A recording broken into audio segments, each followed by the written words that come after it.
Y estamos en un nuevo bloque de entrevistas para seguir hablando de esto que comentábamos al inicio, que tiene que ver con la desregulación emocional, con el producto que puede pasar de la ansiedad, de estos lugares de encuentro y desencuentro. Vamos a hablar con una amiga, una profesional muy pero muy preparada, que se llama Constanza Duhalde. Duhalde es psicóloga, recibida por la Universidad de Buenos Aires, es psicoanalista, se especializa sobre todo en lo que tiene que ver con la infancia temprana. De hecho, está en la Universidad de Buenos Aires en temas de investigación de estas primeras edades o primeras etapas de los niños. Es, como digo, participó también y se formó en lo que es la Universidad de París, directora de proyecto de investigación de IPA, es investigadora senior en proyectos ligados, como decíamos, a primera infancia por la UBA, docente de grado y posgrado también en la Universidad de Buenos Aires, en la Universidad de Belgrano, en el Instituto Universitario de Salud Mental, ABDEVA, psicoanalista, dijimos, miembro de la Sociedad Argentina de Psicoanálisis y de la Asociación Psicoanalítica Internacional. También Constanza es miembro del Consejo Directivo de IAN Argentina, esta enorme, digamos, institución que reúne varios países que hemos ya hablado, que se dedica entonces al desarrollo y a la divulgación de lo que es la teoría del apego, de estos primeros vínculos y la importancia que tienen en la vida futura, ¿no? Vamos a darle entonces los buenos días a Constanza, agradeciendo este contacto matinal. ¿Qué tal, Constanza? ¿Cómo estás? Un gusto estar conversando con vos en esta mañana de domingo. Bueno, muchísimas gracias por esta comunicación, porque hablábamos hoy al principio del programa de esto que tiene que ver con la ansiedad, pero con este tema más grande, como comentábamos también fuera de programa que me comentabas, hablar también de lo que tiene que ver con desregulación emocional, sobre todo para entender, Constanza, el rol del adulto frente a este niño y cierto lugar de inmadurez o de todavía no desarrollo total de su sistema nervioso que hace que necesite definitivamente a alguien que lo ayude a regularse. Contanos un poco de eso. Sí, definitivamente, Vanessa, cuando un bebé nace está completamente vulnerable en ese sentido y requiere un andamiaje que le provee la persona que está a cargo de sus cuidados. Sobre todo en general hay una persona privilegiada que se ocupa, la mamá o quien se ocupe, porque a veces no es la mamá, pero hay un cuidador, digamos, que en la teoría del apego decimos que es la figura de apego, y que de alguna forma le presta el modo de ir como apaciguando estas desregulaciones. ¿Qué llamamos desregulación? Tiene que ver con los momentos en que lo afectivo, digámoslo coloquialmente, se pasa de rosca cuando uno internamente no logra como tener como una posibilidad de ir modulando lo que va sintiendo y las expresiones de lo que va sintiendo. En general esta desregulación se asocia mucho a lo que tiene que ver con las emociones negativas. En un bebé, por ejemplo, el llanto, los berrinches, cuando es un poquito más grande, etcétera. Pero también puede ser cuando uno está como demasiado feliz y no puede parar, y no, también eso tiene que ver con la regulación emocional. Ahora bien, esta regulación tampoco va tampoco es que queremos ser todos robotitos que no sentimos mucho, que no se nota. Esto, si querés, lo charlamos, lo seguimos charlando. Sí, esto es interesante lo que comentas, Constanza, porque está bien que entendamos de qué hablamos cuando hablamos de desregulación, que es un término quizá que está muy en boga, y es esta incapacidad desde las herramientas que tiene este niño chiquito, o aún más un bebé, de gestionar estas enormes sensaciones que tienen físicas, ¿no? Estas emociones que se expresan en el cuerpo, entonces no poder ponerles un nombre, no poder como darles un cauce, ¿no? Bueno, y ahí es donde es súper importante la figura de un adulto que ya tiene como una vida emocional construida y que sostiene desde distintos lugares, físico, desde los cuidados básicos, el modo en que estos se dan y todo lo que acompaña discursivamente a eso, todo lo que el adulto traduce de lo que le pasa al bebé, todo lo que le puede ir contando al bebé de lo que está viviendo, toda la posibilidad de imaginarse siendo adulto y con muchos más recursos, cuál es la experiencia emocional o de sentidos, o como decías, de sensaciones que está atravesando este niño pequeño. Eso permite dos cosas. Permite, por un lado, que el adulto le vaya prestando, digamos, esta posibilidad de ir y venir desde el me desordeno, me ordeno, me desordeno, me ordeno. Y que es un ciclo muy importante. Te diría que es mucho más importante que estar siempre ordenado. Aprender. Bien. Hay un investigador muy importante que se llama Edward Tronick, que trabaja en Harvard, bueno, ahora en Estados Unidos, y él hablaba mucho de este ciclo donde decía que es como hablar del bueno, del malo y del realmente peor de todos. Bueno es cuando estamos tranquilos, la sensación es placentera, está modulada. Malo es cuando algo nos saca de eje, digamos. Pero lo peor de todo es no poder volver del estar afuera del eje. Entonces, en este circuito, en cambio, la experiencia de salir y entrar es la experiencia humana. O sea, no somos humanos si no hacemos este recorrido. Sí, y en esto te hago una acotación y me parece muy interesante lo que estás diciendo, porque socialmente se puede entender que la regulación es esto de nunca hay problemas, está todo regulado, y esto también es un punto de vulnerabilidad para un chico, porque el niño tiene que aprender a entender que puede desregularse dentro de ciertos niveles y volver otra vez a regularse, porque la vida real, convengamos, Constanza, no plantea una posibilidad de estar siempre regulados, y un chico La vida real, y esto lo decía a su manera en su momento de ayer con el interjuego entre acomodación y asimilación, es un equilibrio en movimiento. Exacto. Y si uno no lo entiende en movimiento, no está vivo. O sea que hay algo de eso, sí. Y esto pasa con los niños y de alguna manera está incorporado en los adultos. Entonces el adulto, por doble vía le da al niño el sostén, la explicación, no sé qué, pero también desde su propia regulación y su propia posibilidad de manejar este movimiento interno, ¿no? Sí. Un adulto que le dice al niño, tenés que estar tranquilo, pero que se pone muy nervioso y medio que se saca cuando el niño no responde a lo que está necesitando el adulto, está diciendo una cosa y haciendo otra.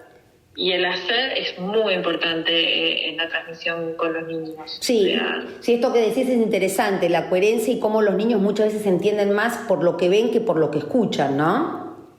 En el sentido de que se educa más con un ejemplo que con lo que tenés que estar tranquilo, pero desde un lugar en donde yo no me muestro tranquilo. Que me pones nervioso. Claro. No, sería más, yo estoy tranquilo, trato de sacarte esa intranquilidad a vos, digamos, como niño. Es difícil, aparte criar niños pequeños es muy difícil, hay que estar ahí. Familias cuando tienen 1, 2, entre 2, 4 años, un bebé, es como, también es muy divertido, porque hay todo un movimiento. Sí, pero está bueno, Constanza, que podamos también desmitificar esta maternidad y hablar de maternidad real, en donde la maternidad real implica también un enorme esfuerzo psíquico y físico para criar a un niño, porque no es solamente el tema de desde lo afuera, es también desde lo que a cada padre le representa tener un niño y, como dijiste vos hace un rato, ser opción para otro. Uno como adulto presta su parte evolutiva para regular un niño, pero el tema es, ¿yo puedo regularme? Pues si yo no me puedo regular, ¿cómo puede ser cómo hago para regular a otro, no? Sí, puedo regularme y si no puedo, bueno, ¿qué recursos hay? ¿Qué me puede ayudar en esto, no? Y ahí viene toda una serie de cuestiones que tienen más que ver con la prevención de ciertas situaciones que después se pueden poner más difíciles y que también colaboran para el crecimiento personal, porque una persona que en el proceso de parentalizar, digamos, pater, lo que fuera, va aprendiendo cosas de sí mismo, es una persona que crece. Y en esto ayuda mucho el diálogo con otros, el compartir. Es sabido, hay un dicho africano que dice hace falta una creo que es una tribu, una aldea para criar un niño. Digo, tenemos esta idea de que hay que arreglarse solo con un niño y en realidad es muy importante el poder circular, el poder estar con otros, el poder conversar.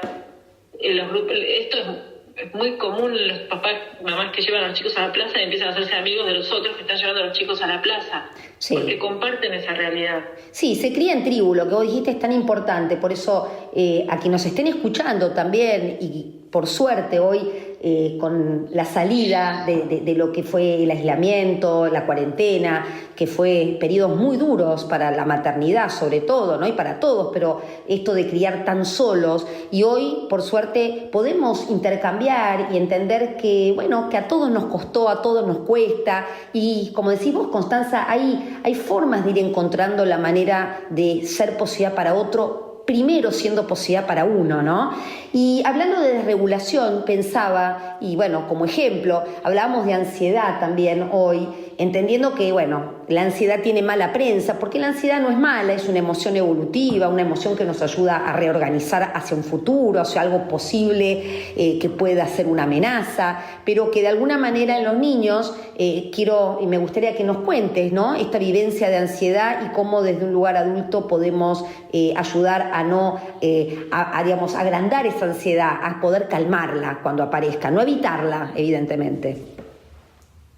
No, calmarla y empezar, digamos, pensar como esto tiene distintos niveles, si querés, más allá de la dosis, viste, esto de ansiedad necesaria en la vida, que es la que nos pone en movimiento, ¿no? Cierto aprestamiento, hay un aspecto de la ansiedad que es muy importante, que exista, que es eso que nos dice, bueno, ¿cómo me preparo para mañana? ¿A qué hora pongo el despertador? Digo, cuestiones que tienen que estar ligadas a esto. Pero por otro lado, todo lo que tiene que ver con pensar que la ansiedad primero tiene como se desarrolla en un espacio mental, las sensaciones, los pensamientos, lo que no puedo parar, la velocidad en la mente, digamos.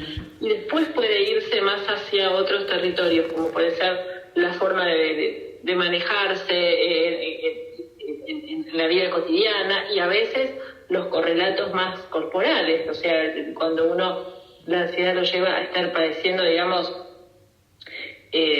sensaciones o insomnio o dificultades, digamos, a veces en su punto máximo, estas sensaciones con la respiración que son muy difíciles, que terminan llevando a la sensación de que uno le está pasando algo, cuando la base es un núcleo de no poder tomarlo mental, desarmarlo, y a veces para esto ayudan técnicas que ni siquiera son tan del territorio más conocido de la psicología pura, a veces la respiración, las técnicas de meditación, los modos, bueno, de parar, el hablar con los demás, el escuchar, todo eso va ayudando a modular esta ansiedad, ¿no?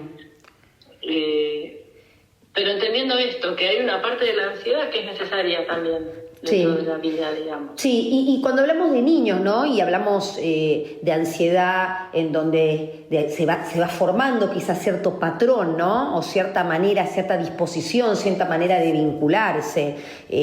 Me refiero, por ejemplo, a desde que un niño es muy bebito, ¿no? Que hablamos cómo se interpreta la ansiedad de ese niño en ese momento, con esta quizá falta de sensibilidad o falta de presencia o falta de seguridad en ese adulto o en ese otro que está, ¿no?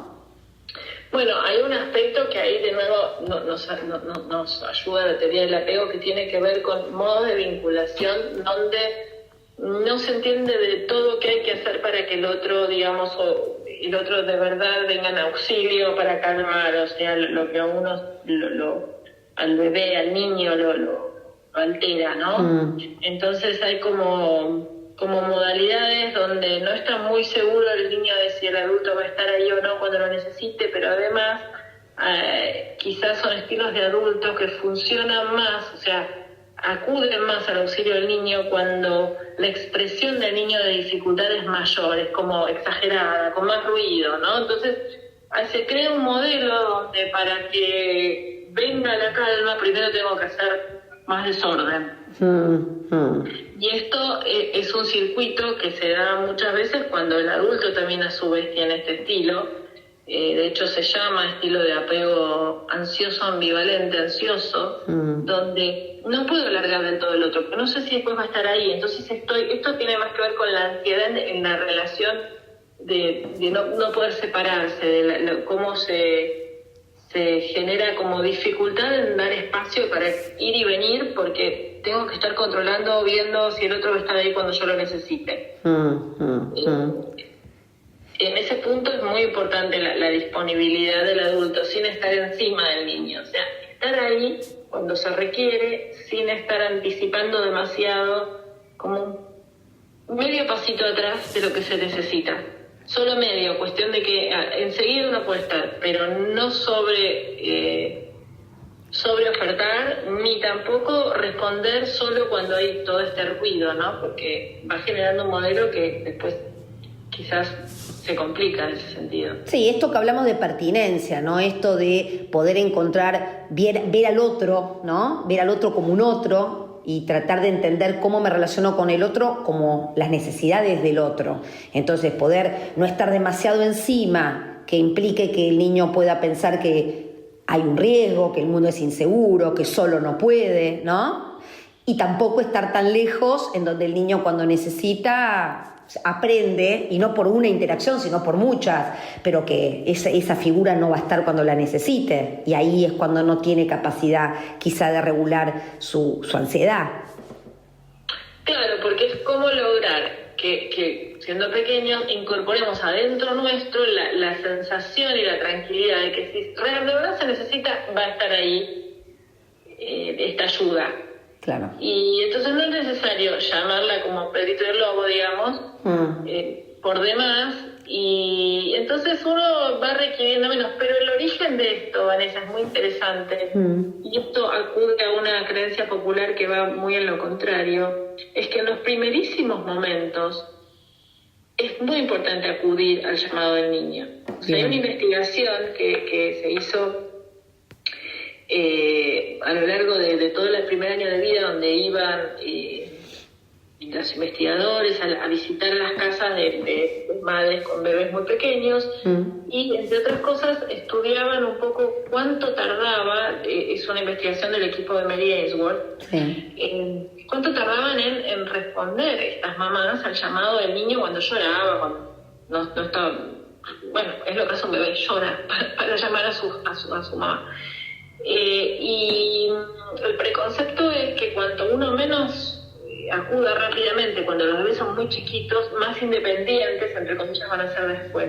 Y esa investigación mostró todo lo contrario, o sea, los bebés cuyas mamás acudían más rápido y eran más adecuadas sus respuestas a lo que necesitaba el bebé en los primeros 6 meses de vida, tenían bebés que en los segundos 6 meses de vida lloraban mucho menos que los otros bebés. Claro. Claro, y esto tiene una lógica, Constanza, porque en realidad la seguridad se va trabajando, se va incorporando, se va aprendiendo. Entonces, de alguna manera, un niño que puede sentirse seguro es un niño que puede esperar también, ¿no? Es que, claro, esa es una clave la que vos decís, Vanessa, porque después cuando los chicos son más grandes, esto se traduce en no puede esperar, lo quiere todo ya. Cuando uno es muy pequeño, tiene que ver con esto. ¿Cuánto esperó un bebé a que alguien tradujera lo que le pasaba, hiciera lo chicas lo que necesita para calmarlo? Igual, vuelvo, se hace lo que se puede. Es muy difícil criar un bebé pequeño y uno hace lo mejor con lo que tiene y con lo que puede. Y además, después hay tiempo y modos de rectificar. A través de otros vínculos, a través de aprendizajes que hacen los padres y que modifican su forma de estar con sus hijos, a través de la terapia, por supuesto, que es un excelente recurso.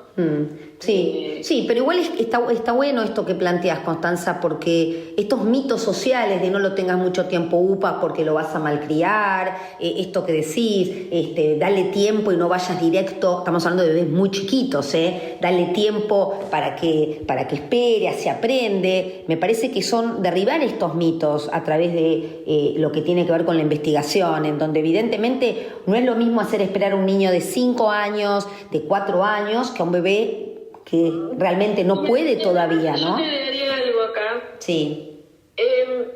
Hay distintas formas de hacer que alguien espere. Bien. Porque una cosa es acudir de una forma acelerada, rápida, un poco desregulada también, en cuanto tengo que hacer algo, lo tengo que hacer ya.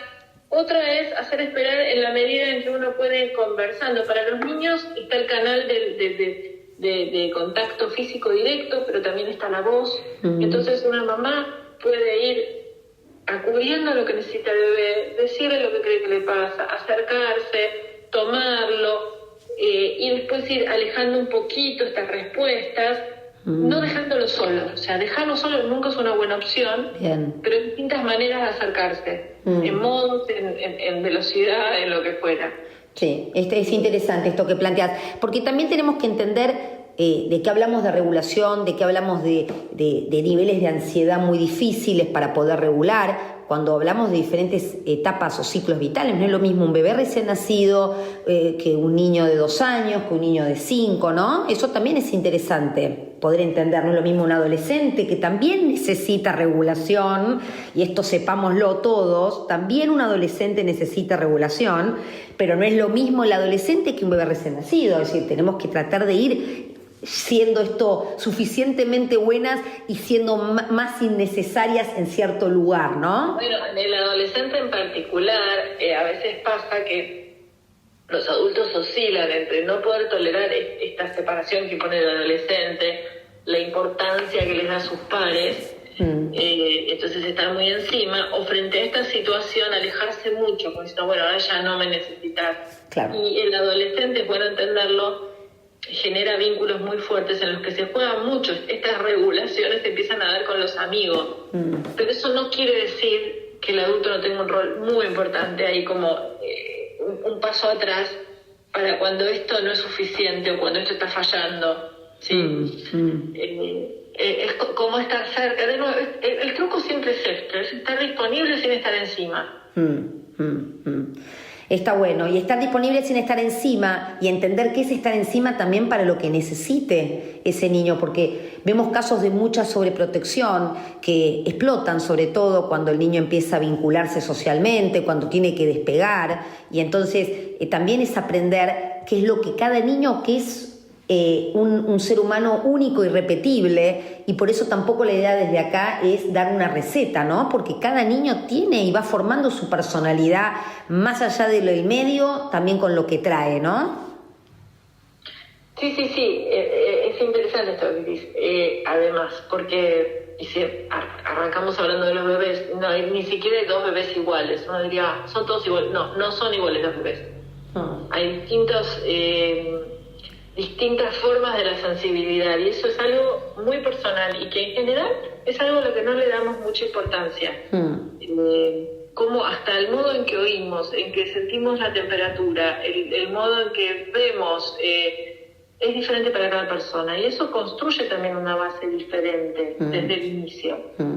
Bueno, es mucho más claro cuando los chicos ya son más grandes, se no ven mucho las diferencias de personalidad, etcétera, ¿no? Pero ya desde el inicio es todo un trabajo descubrir quién es este bebé y qué necesita este bebé en particular, qué lo calma, por ejemplo. Hay bebés que se calman más con el movimiento, hay bebés que se calman más con la quietud.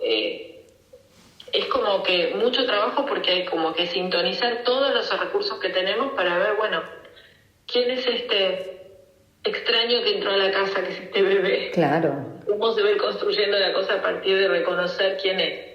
Exacto. Y en eso es interesante también porque nos enseña como adultos a entender cómo regular al otro, ¿no? También, según las etapas, habrá posibilidad de usar la palabra como regulador, pero en otras quizá, y yo creo que en la mayoría todos necesitamos el cuerpo, ¿no? Para calmar, para abrazar, para mismo hablando de adultos o de adolescentes, pero digo que a lo mejor niños que ya tengan el habla, uno puede regular desde también el habla, ¿no? Desde poder ayudar a encontrar qué siento, cómo, dónde, que no pasa con los bebés. Sí, exacto. Entonces, en función de las edades, también la forma de acompañar y regular va a depender de esto, ¿no? Sí, me parece que tal cual. Es importante ir aprendiendo, por eso qué trabajo, ¿no? La verdad que es un tema apasionante, Constanza, y yo creo que es muy interesante que podamos hablar de esto, que podamos desmitificar estas escenas o estas fotos de mamás sonriendo, felices, maternidades que en definitiva tienen, como dijiste vos, momentos de enorme felicidad y también momentos que son muy difíciles. Y estos programas o estas conversaciones sirven un poco para que la gente pueda escucharse y pueda buscar ayuda, como bien también señalaste a lo largo de esta entrevista. La verdad que sí. Y entender que esa ayuda tiene distintos niveles y que la primera ayuda empieza por poder hablar de lo que uno le está pasando, si siente que no está bien, con la gente que está alrededor, ¿no? Exacto. Sí. Exacto. Sí. Y con sus pares y esto que decíamos, ¿no? Esta posibilidad de aprender a ser mamá con otras mamás, ¿no? Desde no una situación de dogmas de qué se debe hacer y no, sino de ir compartiendo también emociones, sensaciones, y esto también nos regula a nosotros, ¿no? Sí. La palabra, el cuerpo, como vos decís, también. El pensamiento y el desarrollar esto, el poder pensar las situaciones y hablar. Y hablar, absolutamente. Un placer, Constanza, tenerte en el programa. Ojalá podamos seguirla en otro momento. Y bueno, agradecerte entonces enormemente este contacto.